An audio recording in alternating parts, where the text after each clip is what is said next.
su tren, vendió boleto de ida y vuelta.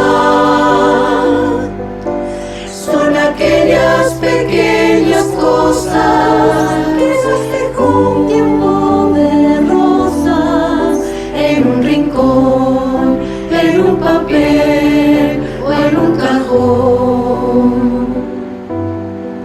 Como un ladrón te acechan detrás de la puerta.